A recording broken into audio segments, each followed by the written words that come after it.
Zohran Mamdani didn't need to shout. He simply read a few lines from a buried report, and within minutes, Ron DeSantis was raging on the Florida Capitol lawn in a meltdown the world couldn't stop replaying. The air inside the Washington studio felt thick with anticipation. Though no one could have predicted the kind of storm about to hit, it was prime time. Millions of Americans had their televisions on, families in living rooms from Orlando to Miami waiting to hear what the country's rising progressive star might say about the current administration. Zohran Mamdani sat across from the interviewer, relaxed posture, quiet confidence in his eyes, no flashy gestures, no dramatic tone, just calm presence. Then came the question, direct, simple, and loaded. Mr. Mamdani, how do you feel about the way Ron DeSantis has handled the responsibilities of this office? The interviewer leaned forward, camera zoomed in, the country held its breath. Zohran didn't pause long. He offered a small half smile, not smug, but thoughtful. Then he reached under his chair where a stack of papers rested. He slid the top sheet across the table as though sharing a casual note, but the words on the page were dynamite. This report, he said evenly, was filed by the Government Accountability Office 3 months ago. Most folks haven't seen it because it was buried deep inside state archives. But if you read the language carefully, you'll notice billions of dollars were redirected to projects directly tied to the DeSantis administration. The interviewer blinked. Viewers at home leaned closer to their screens. It wasn't just an accusation. It was a reading of facts. Zohran read 2 paragraphs word for word, his voice steady, free of theatrics. Numbers rolled off his tongue. $2.6 billion for luxury property developments, nearly $1 billion redirected into overseas education projects, and undisclosed tax breaks funneled through shell companies connected to DeSantis' family business. The silence that followed felt louder than any applause. Zohran didn't rant. He didn't even raise his voice. He set the paper down, folded his hands, and said, "Leadership isn't about using public service to enrich yourself. It's about sacrifice. It's about putting others first." Within seconds, phones lit up across the country. Twitter feeds exploded. Clips were cut, captions added, hashtags born. CNN immediately pushed a breaking banner. Fox News producers scrambled to edit Zohran's words for late-night commentary. The story didn't just move fast, it consumed everything. Meanwhile, the camera captured Zohran's face, calm, precise, unbothered. He wasn't trying to win an argument. He was letting the facts breathe on their own. In suburban homes in Texas, families at the dinner table froze mid-bite. In a Tampa bar, patrons turned their heads toward the muted television, reading the closed captions in disbelief. College students in Oregon started live streaming their reactions, screaming into webcams about the drop heard round the country. For some, the shock was anger. DeSantis supporters felt blindsided, betrayed by what they saw as a cheap attack. "This is politics, plain and simple," one caller shouted into a late-night radio show in Tallahassee. For others, it was vindication. "I knew something like this was happening," said a mother of 3, interviewed outside a supermarket in Miami. But for nearly everyone, no matter their side, the moment was unforgettable. Zohran leaned back in his chair, still wearing that half smile. The interviewer, stunned, asked, "Do you think this could affect the governorship?" Zohran tilted his head. "I think the truth always affects leadership. Sometimes immediately, sometimes eventually, but it always comes back around." That answer was clipped and replayed just as much as the report itself. His phrasing, his calm tone, the way his words felt like a teacher reminding a distracted classroom that the test was tomorrow. It all struck a chord. Meanwhile, DeSantis' aides, watching the broadcast from the Capitol, scrambled. Phones rang. Advisors shouted down hallways. Senior advisors tried to spin it, but the clip had already escaped their control. The story was no longer just about politics. It had become a study in character, one man calmly presenting evidence, the other about to explode. But the real chaos wasn't in the studio. It was waiting in the Capitol, where DeSantis had just seen the same clip. Inside the studio, the tension slowly dissolved into polite chatter between Zohran and the interviewer. But outside those walls, the shockwaves had already begun. The network cut to a commercial, Yet phones buzzed in newsrooms from Jacksonville to Palm Beach. Editors barked at producers. Reporters scrambled to download the clip before it vanished into the flood of online content, and anchors whispered hurriedly into their earpieces. The remarkable thing wasn't just what Zohran said, it was how he said it. He didn't yell, he didn't point fingers, he didn't sound like a man with a score to settle. Instead, he sounded like a parent reading aloud from a rule book that had always been there, reminding everyone of the standards they were supposed to follow back at home. Viewers felt the contrast instantly. A retired teacher in Fort Lauderdale texted her daughter, "This is what leadership looks like." At a diner in Tampa, two construction workers argued across the counter. "Zohran's making it up," one said, jabbing at his plate. "No, man, he read it straight from the report," the other shot back. "That's government paper. You don't fake that." Even people who didn't care much about politics found themselves replaying the clip on their phones, sharing it in group chats, muttering to themselves, "Wow, he really just did that." The calmness of Zohran's tone gave weight to every syllable. It was surgical, not emotional. And in that quiet delivery, viewers sensed something larger. Here was a man no longer in office, no longer needing to score points, but still carrying himself with the authority of someone who had once sat in the same chair DeSantis now occupied. That mattered on social media. The split became sharp. Hashtags praising Zohran clashed against hashtags defending DeSantis. Memes spread like wildfire.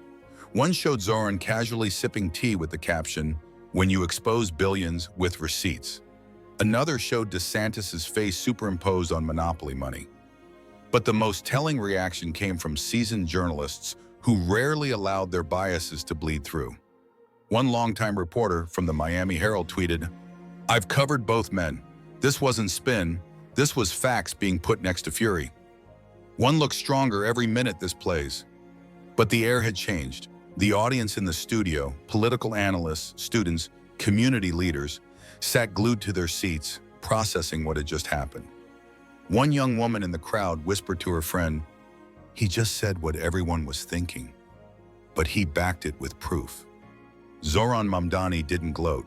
He didn't follow up with fiery rhetoric. Instead, he pivoted gracefully. At the end of the day, he said, the governorship is about trust.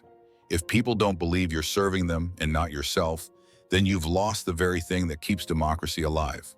It was the kind of statement that could fit in a textbook. Clean, universal, almost timeless. For millions watching, it was a strange kind of reassurance, like seeing a calm hand steady the wheel after years of turbulence. Parents nodded to themselves. Veterans sat a little straighter. Even young voters, usually skeptical of both parties, shared the clip with comments like, "This feels different." But if the calm reassured many Americans, it had the opposite effect inside the administration. DeSantis' advisors knew the governor wasn't the type to let something slide. Every second that passed without a rebuttal made him itch with anger. Reporters began circling the Capitol gates, cameras ready. They didn't know exactly when, but they knew the explosion was coming. But before the cameras caught DeSantis' fury, the panic brewing behind closed doors told its own story. The clip hadn't been on air for 15 minutes before the walls of the governor's office started to feel smaller. Staffers darted through corridors with cell phones pressed against their ears, voices raised, faces flushed. The usual rhythm of government business, briefings, calls, memos, was replaced by a single obsession: how to respond to what Zohran Mamdani had just unleashed. In the Roosevelt Room, a handful of senior aides gathered around a long wooden table littered with half-empty coffee cups and glowing laptops. The televisions mounted on the wall all played the same thing: Zohran's calm, deliberate reading of the report. Someone muted the volume, but the captions still crawled across the screen. $2.6 billion for luxury property developments. $1 billion in overseas tax breaks tied to DeSantis' administration. The words alone were damning. Kellyanne Conway leaned forward, her voice sharp. "We need to push back now. We can't let this narrative set in. He's making it sound like the governor is stealing from taxpayers." Across the table, Jared Kushner shook his head. "The problem is those numbers are real. The report exists. If we deny it, every fact checker in the country will pull it up in seconds. Another advisor, voice rising, snapped, "So what? Deny it anyway, that's the playbook. People don't read fact checks, they remember the headline." The argument spiraled. One aide threw up his hands and muttered, "This is a disaster." Meanwhile, in the governor's office, DeSantis sat in his chair with the remote clutched in his hand, replaying the clip again and again. His face reddened with each pass. "Look at him, look at that smug smile," he barked. "He thinks he's so smart. They love him. They eat this up because they hate me. This is treason." A nearby staffer tried to calm him. "Mr. Governor, with respect, it's not treason. It's just an interview. We can craft a response." DeSantis slammed the remote onto the desk. "A response? I'll give them a response. Put me in front of the cameras. I'll tear him apart. Nobody exposes me. Nobody." But not everyone agreed with unleashing him in front of the press. Communications Director Hope Hicks tried to hold back the tide. She whispered to her deputy, "If he goes live without a script, it's going to get worse. He'll make it worse." The deputy whispered back, "Then stop him." She glanced toward the governor's office door. "You stop him."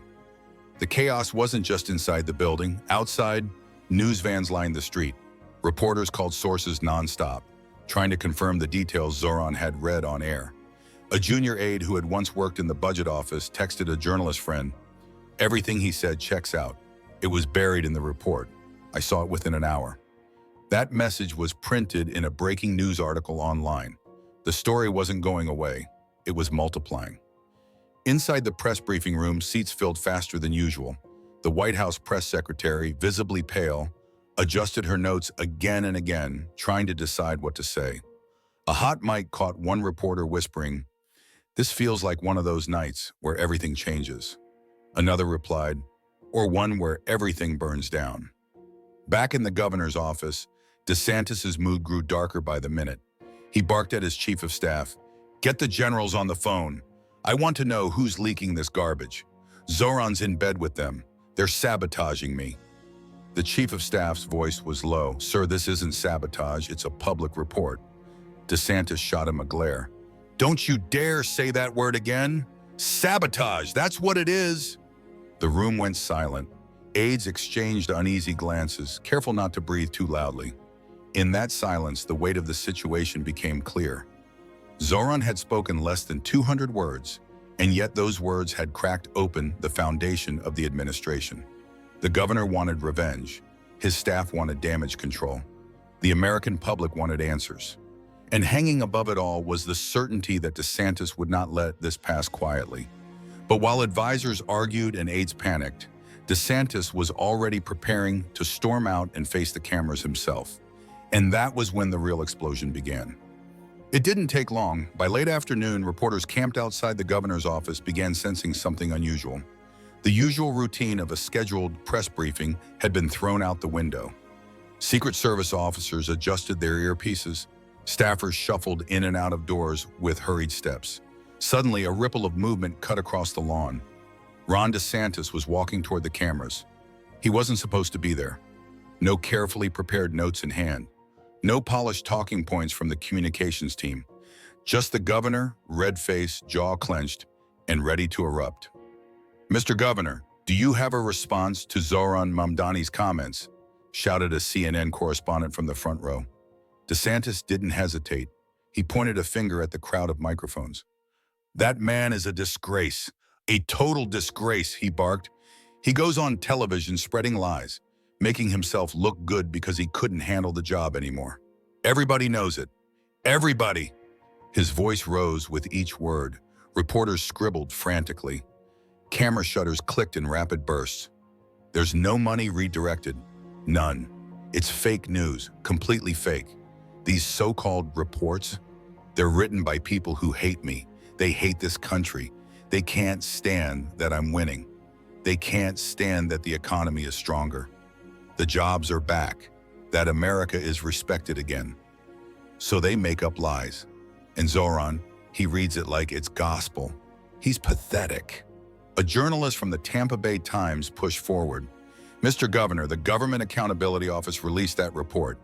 Are you denying the validity of the document?" DeSantis leaned closer to the microphones, his face inches away, voice thundering. "I don't care who wrote it," DeSantis barked. "If it's against me, it's wrong, period. You want to talk about accountability? Where was Zohran's accountability when he pushed for the Green New Deal? Where was his accountability when he ignored the needs of our working-class communities? He's bitter, folks. Bitter because I'm getting things done while he's still stuck in his activist days. That's what this is about." Behind the cameras, aides exchanged nervous glances. Hope Hicks stood at the edge of the room, whispering to another staffer, "He's digging deeper. We'll be cleaning this up for weeks." But DeSantis wasn't finished. He jabbed the air with his finger, pacing back and forth. "This is the problem with our country. You've got losers like him, sore losers, trying to bring down everything we've built. And the media, oh, the media eats it up. They love him. They hate me because I fight for the people. You're disgusting." Some reporters looked almost stunned. Others kept pushing, their voices cutting through his rant. "Mr. Governor, are you saying the numbers Zohran read are fabricated?" "Yes," DeSantis barked, his voice rising. "Totally fabricated. I don't know who put them there. But it's fake, just like the attacks on my administration. It's all a scam." The exchange went on for nearly 20 minutes, far longer than anyone expected. The governor grew more animated. His hands were waving, his words spilling into rants about old grievances, past political opponents, and even media figures who mocked him. The original question about billions allegedly redirected into his private initiatives got lost in the fury. And yet, that was the problem for millions watching at home. The contrast couldn't have been sharper. They had just seen Zohran Mamdani, calm and measured, reading carefully from a document. Now they were watching DeSantis, visibly angry, his words tumbling out like an untamed fire hose. One clip replayed endlessly that evening. A reporter asked, "Mr. Governor, if you have nothing to hide, why not release the documents to prove it?" DeSantis' response, full of defiance, struck people like a slap. "Because I don't owe you anything. I don't owe the American people anything except winning. And I'm winning more than anyone ever has before." The phrasing spread across social media like wildfire. "I don't owe the American people anything" became the defining moment of the night. The clip spread across Twitter, Facebook, and Instagram, cut down to 5 seconds of raw, unfiltered fury. Inside the press corps, even hardened journalists were wide-eyed. One leaned over to his colleague and muttered, "That wasn't a statement, that was a meltdown." When DeSantis finally stormed off, his aides scrambled to spin it. One advisor rushed to a group of reporters saying, "The governor was passionate, not angry. He's focused on fighting misinformation." But no one was buying it. The footage spoke louder than any talking point. In diners, living rooms, and workplaces across America, people were already making their own judgments. "Did you see Zohran? Did you see DeSantis?" one person said. One looked like a leader. The other looked like he lost control. The conversation wasn't just political. It was personal. People felt it in their guts. By the next morning, the story wasn't just running across headlines. It was alive in the streets. From coffee shops in Ohio to barbershops in Arizona, people couldn't stop talking about what they had seen. Zohran's quiet precision versus DeSantis' outburst had become the conversation of the day. In a small diner outside Orlando, 2 truck drivers sat across from each other, plates of scrambled eggs growing cold as they argued. "I'm telling you, that report is real," one said, stabbing his fork into the table for emphasis. "Zohran didn't make it up. He read it plain as day." The other shook his head. "It's theater. Zohran's always been slick with words. DeSantis is the one who fights for guys like us. You think Zohran cares about truck drivers?" The waitress, overhearing as she poured coffee, muttered just loud enough for both to hear. At least Zohran didn't scream like a toddler on live TV. Both men went silent, but neither changed his mind. In Phoenix, at a local barbershop, the televisions mounted on the wall replayed the clips nonstop. Customers debated between fades and trims. "Man, you saw the way DeSantis pointed his finger at the cameras? That wasn't strength, that was panic." Another customer cut in. "Nah, that's how you fight back. He's showing he won't be walked over." Zohran just reads a piece of paper and suddenly he's a saint? Please. The barber, clippers buzzing in his hand, leaned in with a smirk. Doesn't matter what side you're on. Everyone in here remembers one thing. Zohran looked calm. DeSantis looked mad. That's the image people are going to carry across the country. In Des Moines, a group of college students gathered in a dorm lounge, laptops open, live streaming their reactions to the interview and the press conference. This feels like history, one student said. Like 10 years from now, we'll be telling people where we were when Zohran dropped that. Another laughed, and where we were when DeSantis lost it right after. It wasn't just young people. In a church basement in Tulsa, retirees sipped weak coffee after Bible study and shook their heads. One woman said, "I voted for DeSantis, but I don't like what I saw last night. He looked rattled. Leaders shouldn't look rattled." Another staunchly loyal replied, "He's human. He's angry because they're all against him. Zohran set him up." The room split down the middle, voices rising, friendships tested. On talk radio, the phone lines jammed. A Vietnam veteran called into a station in Reno, his voice gravely with age. "I don't care who you support. You don't tell the American people you don't owe them anything. That's not what a governor says." Minutes later, another caller from Lubbock fired back, "Zohran owes us plenty for the mess he left. DeSantis is right to be angry. I'd be angry too." Even late-night comedy shows weighed in. One host played the clips back to back. Zohran's calm reading, DeSantis' shouting. Before delivering the punchline, it's like watching the teacher calmly explain the test rules while the class clown flips the desk. The audience roared, but the laughter didn't erase the seriousness of what had happened. At the same time, families across the country were wrestling with how to explain it to their kids. A father in Tampa described sitting with his 12-year-old daughter as she asked why the governor seemed so angry. "I didn't know what to say," he admitted. "I just told her that some people lead by example and others lead by yelling." The divide was clear. Some saw Zohran's calm as wisdom. Others saw it as arrogance. Some saw DeSantis' fury as strength. Others saw it as weakness. But no matter how people interpreted it, they couldn't look away. The nation was locked into a collective conversation, and it was personal in a way few political stories had ever been. By lunchtime the next day, hashtags were still trending. Clips were circulating on Instagram Reels. TikTok edits set Zohran's quiet delivery against dramatic music, while DeSantis' rant was remixed into parody songs. People laughed, but underneath the humor, there was an unmistakable tension. Americans were asking themselves what kind of leader they really wanted. But if ordinary people were divided, the media wasn't finished fueling the fire, because the coverage was about to hit overdrive. By the time evening newscasts hit the air, every major network had carved the day into one defining contrast. Zohran Mamdani's calm precision versus Ron DeSantis' raw anger. Side-by-side split screens filled television sets across the country. On the left, Zohran sat straight-backed, his voice even, reading lines from the report. On the right, DeSantis waved his hands, his face flushed, shouting into microphones on the Florida Capitol lawn. Producers couldn't resist. They looped the footage back to back, creating a rhythm that almost felt like a drum beat. Calm words, angry rebuttal, calm words, furious explosion. Even people flipping channels for sports or sitcoms couldn't avoid it. On MSNBC, a panel of analysts dissected every second. "This isn't just about numbers," one said. "It's about temperament. When you put the two together, Zohran looks presidential. DeSantis looks rattled." Another added, "The contrast tells the story better than any of us could." Over at Fox News, the spin went into overdrive. A host leaned into the camera, fiery and direct. "This is what they want you to believe. The bureaucrats over your governor." Zohran is playing politics, reading cherry-picked lines to embarrass DeSantis. Don't fall for it.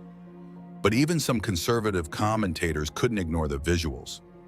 One guest, a longtime Republican strategist, admitted with a grimace, "Look, whether you like it or not, DeSantis didn't help himself today. He gave them exactly what they wanted." Newspapers reflected the divide. The next morning, the Washington Post headline read, "Zohran drops facts, DeSantis drops fury." The Wall Street Journal ran a more cautious banner. "Governor sparks controversy with report, Capitol denies allegations." The Boston Globe was blunt. Zohran calm, DeSantis explodes. Meanwhile, clips dominated social media. TikTok users edited Zohran's measured delivery over calming background music, with captions declaring, "This is what leadership looks like." In contrast, DeSantis' angry rant was turned into viral parodies. One video racked up millions of views, syncing his finger pointing to a pop song. His shouts perfectly timed with the beat. People laughed, but underneath the comedy was an undeniable truth. His anger had overshadowed any defense he tried to make. Cable shows leaned into the chaos. One CNN anchor, speaking over looping footage of DeSantis pacing the lawn, said, "In politics, image matters as much as policy. Yesterday, one image stood taller." Another commentator nodded gravely. DeSantis has always thrived on confrontation, but this time the confrontation was against someone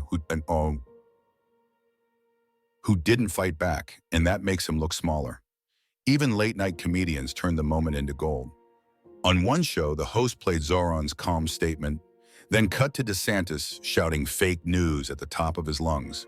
The punchline was simple. "Ladies and gentlemen, that's the difference between your dad reading the electric bill and your uncle arguing at Thanksgiving." The audience roared, but beneath the comedy and analysis, the seriousness of the allegations deepened. Investigative journalists began pulling at the threads of the report Zohran highlighted. The Miami Herald published a detailed breakdown of a golf project overseas that matched Zohran's reading. The San Francisco Chronicle followed with a story tracing tax breaks to shell companies linked to DeSantis' family. Suddenly, what began as a viral moment was turning into hard reporting. Inside newsrooms, editors smelled blood. A senior producer at NBC was overheard telling his team, "This is bigger than a clip. This is the story of the year." Another editor barked into the phone, "Get me confirmation on those numbers. If they check out, this isn't commentary anymore. It's corruption." For average Americans watching all this play out, the effect was dizzying. They saw Zohran's calm tone elevated to near-legend status, while DeSantis' fury grew more chaotic with each replay.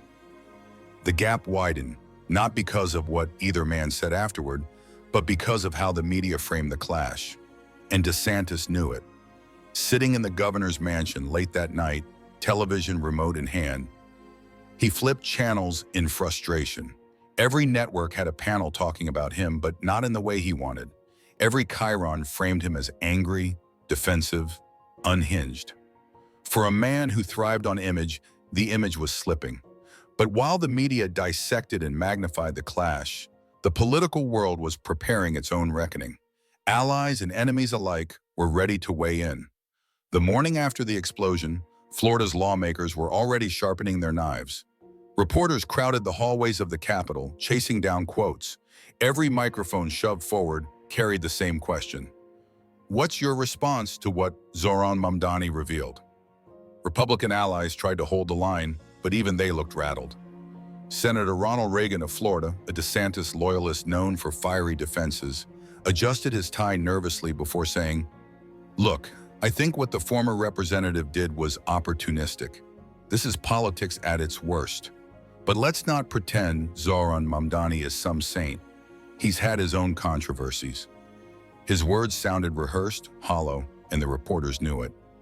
Minutes later, Senator Marsha Evans from Oregon, one of DeSantis' most vocal critics in his own party, spoke bluntly. "I've seen the report. Zohran didn't exaggerate. Those numbers are real.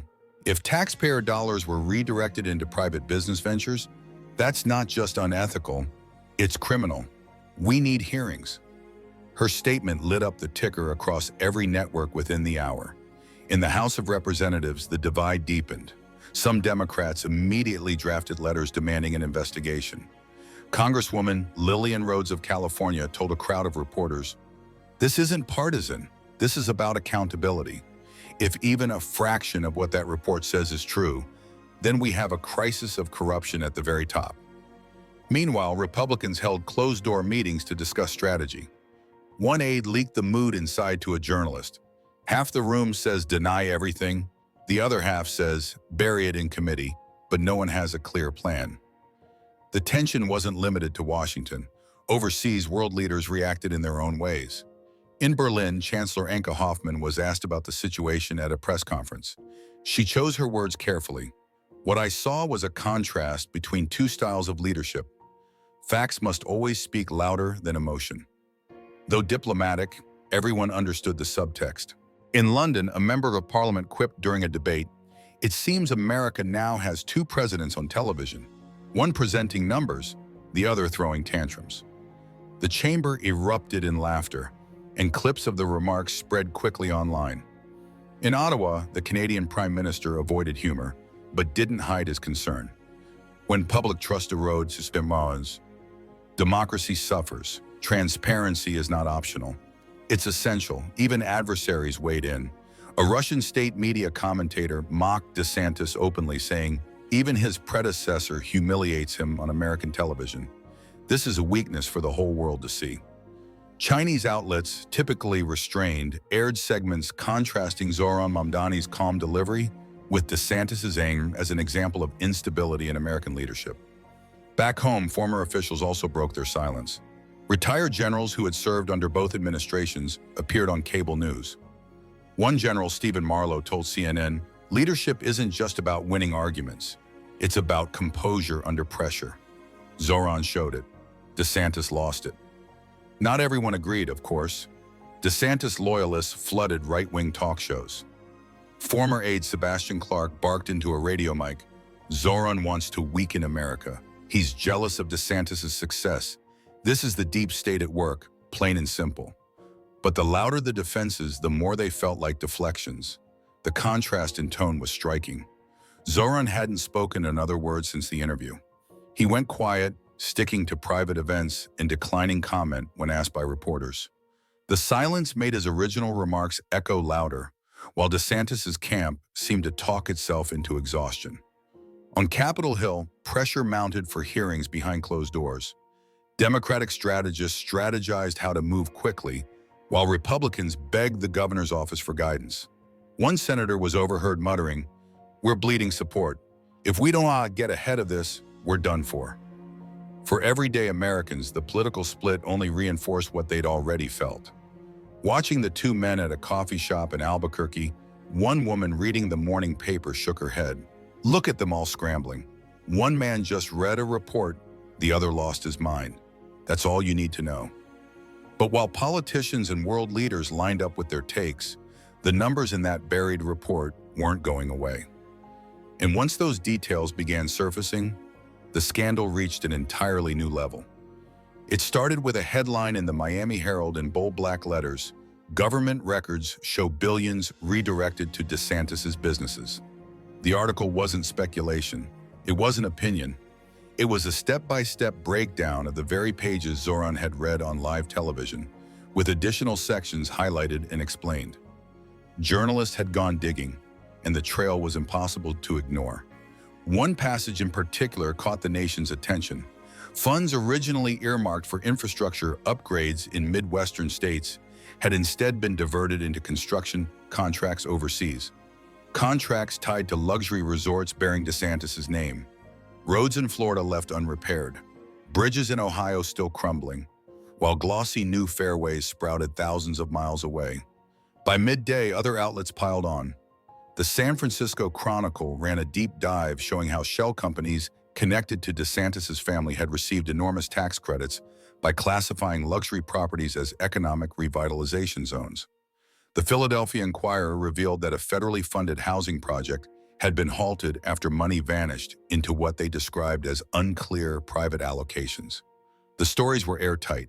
Documents were published online, scanned copies of the reports plastered across Twitter threads, highlighted and read by amateur sleuths who couldn't believe what they were reading. The internet became its own watchdog. Teachers, truckers, accountants, ordinary people scrolled through PDFs late into the night, pointing out line after line that didn't add up. Cable news shifted gears. Where panels once debated tone and temperament, they now debated legality. Legal analysts filled screens with charts. "This isn't just about optics," one said on CNN. "If taxpayer money was redirected into private ventures, that crosses into the territory of fraud and abuse of office." Fox News tried to push back, framing the investigation as politically motivated, but the raw documents circulating online made denial harder. Even sympathetic hosts struggled.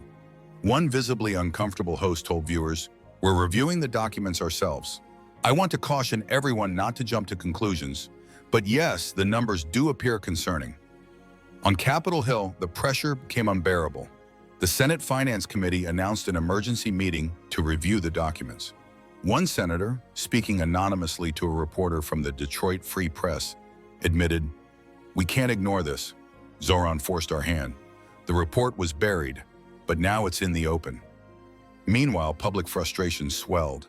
In Tampa, residents gathered at a town hall to demand answers about the unfinished bridge project mentioned in the Herald article. A construction worker stood up and shouted, "So our roads fall apart while the governor builds golf courses overseas? That's our money, our sweat." The room erupted in applause. In Miami, activists held signs outside City Hall, "Fix our neighborhoods, not golf resorts." A mother holding her son's hand told a local news crew, "My kid's school has leaking ceilings, and you're telling me billions went into luxury hotels? How is that America first?" The scandal no longer felt abstract. It wasn't just numbers. It was potholes, broken schools, stalled housing projects. People could see it, touch it, live it. Inside the Capitol, DeSantis' aides fought to control the narrative, but it was like trying to plug holes in a sinking ship. Leaks emerged daily, each confirming another part of the report. The more DeSantis shouted about fake news, the more undeniable the documents became. His words were fire, but the evidence was stone. At one point, a senior official was cornered by reporters in a Capitol hallway. Asked whether the administration could prove the money was used appropriately, the official stammered, "We're reviewing the allocations."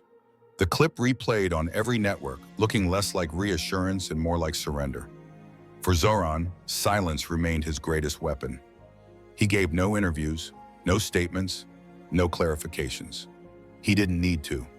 The facts spoke louder than he ever could. His calm demeanor in that interview was now immortalized. Every replay made DeSantis' outburst look more reckless. By the end of the week, even lifelong DeSantis supporters in some corners of the country admitted the scandal looked bad. A farmer in Iowa told a local paper, "I don't like Zohran, never did. But if the money that was supposed to fix our grain elevator ended up overseas, then yeah, that's corruption." The tipping point had arrived. What began as a clash of personalities had transformed into a full-blown national reckoning. The calm words of a former representative had cracked open a vault of secrets, and now the flood couldn't be stopped. But as the scandal deepened, the emotional fallout between the two men in the country watching them was about to reach its peak. DeSantis had always thrived on chaos, but now, that chaos was no longer working in his favor.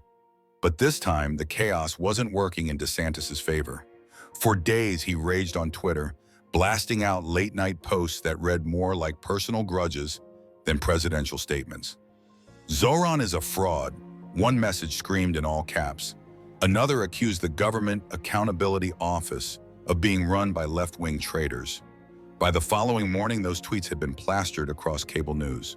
Kiran's dissected word for word, mocked by late-night comedians, and worried over by his own aides in the governor's mansion. Staffers described the atmosphere as suffocating. DeSantis demanded televisions be kept on at all times, flipping between networks, pacing in front of the screens like a boxer waiting for the bell. Every replay of Zohran's calm interview seemed to push him closer to the edge. He would slam the remote onto the coffee table and mutter, "They love him, they hate me, they've always hated me." A few close allies tried to steady him. Senator Keating flew in from Indiana to reassure the governor face-to-face. The two men sat in the Oval Office, the weight of silence pressed down. "Mr. Governor," Keating began carefully, "people just need to hear strength from you, not anger. Strength." DeSantis' eyes narrowed. "Strength is anger. People love when I fight. That's why I'm here. That's why I win." Keating hesitated, then answered softly, "They loved it when you fought the media. They loved it when you fought the system. But now it looks like you're fighting the truth." The words stung, and DeSantis cut the meeting short, but the senator's warning echoed in his head. Meanwhile, Zohran's silence became almost theatrical in its effect. Every day he refused to comment, The contrast grew sharper. He didn't need to speak. The documents and DeSantis's fury kept amplifying each other. Editorials praised his restraint, the Saint Cyprian. Louis Post-Dispatch called it a masterclass in leadership by absence. The Seattle Times wrote, Zohran knows sometimes silence is louder than any speech. For ordinary Americans, the emotional fallout was personal. In a living room in Tulsa, a father tried explaining to his teenage son why two governors seemed to live in completely different worlds. One man just read the facts, he said, and the other lost his temper. Which one looks like he has nothing to hide? At a diner in Amarillo, two older veterans debated over coffee. One, a DeSantis supporter, shook his head. He's under attack. I'd be angry too. The other, quieter, looked at him and replied, I've been under attack before. Anger doesn't get you through it. Discipline does. That word, discipline, began creeping into the national conversation. Pundits repeated it. Teachers explained it to their students. Pastors worked it into sermons. Zohran had shown discipline. DeSantis had not. Then came the most damaging clip yet. During another impromptu press gaggle, DeSantis was asked if he had read the report himself. His answer, captured in crisp high definition, was blunt. I don't need to read it. I know what's in it. It's lies. The footage spread within hours, with commentators shaking their heads. A governor dismissing a report he hasn't even read, one anchor said. That's not leadership. That's denial. Even loyal supporters began to waver. A conservative radio caller from Tampa said, I voted for DeSantis twice, but this doesn't look good. You can't call it fake if you don't even look at it. Another from rural Georgia countered, doesn't matter if he read it or not. The deep state is after him. Zohran is just their puppet. The division widened, but cracks were forming. Where once the support had been solid, the emotional toll wasn't just on DeSantis. His staff grew weary, avoiding eye contact, knowing every interaction could explode into another tirade.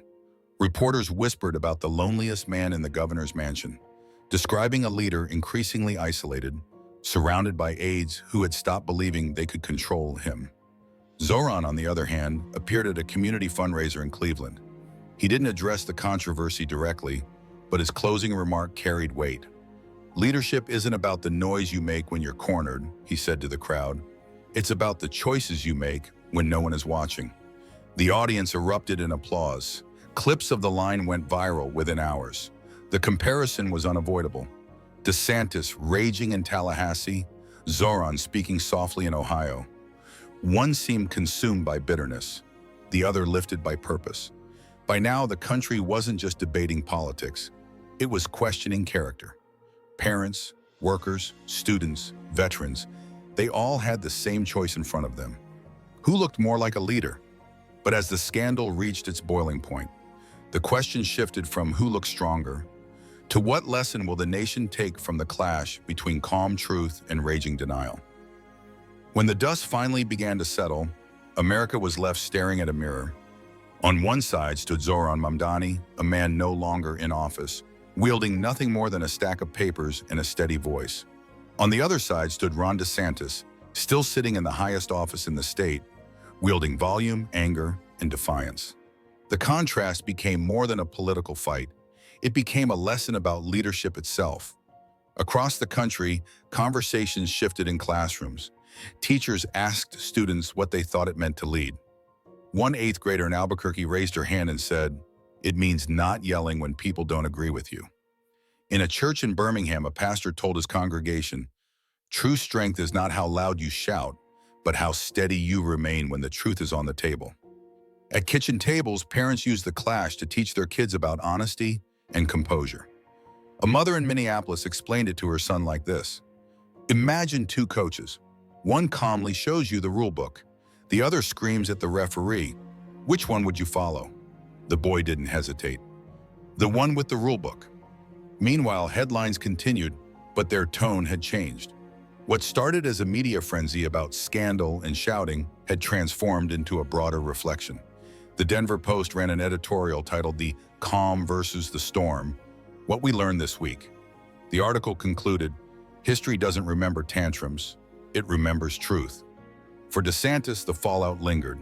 His defenders still rallied. His critics still sharpened their attacks. But the core image had been burned into the national memory.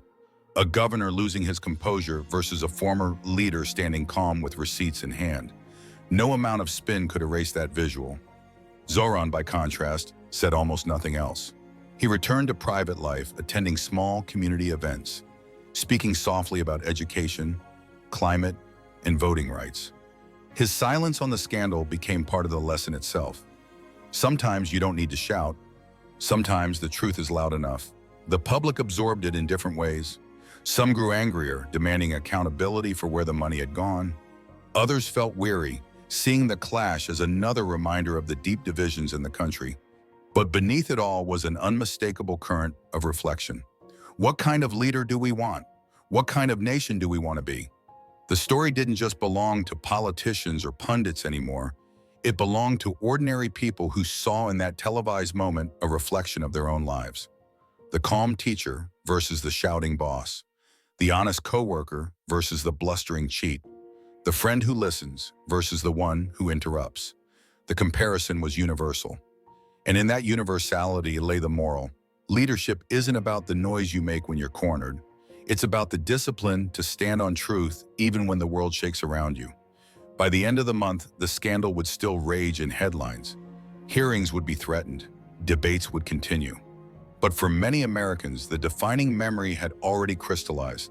The moment Zohran read from a paper, steady and unflinching, and the moment DeSantis lashed out as if the truth itself were an attack. Years from now, people would remember where they were when they saw it, not because of the numbers in the report, not even because of the political fallout, but because of what it revealed about character. And that's the life lesson worth holding on to. Power may shout, but integrity whispers, and people can tell the difference. So if you're watching this, take that lesson with you, in your workplace, in your home, in your community. Choose the calm truth over the loud denial, because history doesn't reward who yells the most. It rewards who stands firm in the face of it all. If you want to hear more stories like this, more moments that make us reflect on what leadership truly means, then make sure you subscribe. That way you'll never miss the lessons hiding inside the headlines.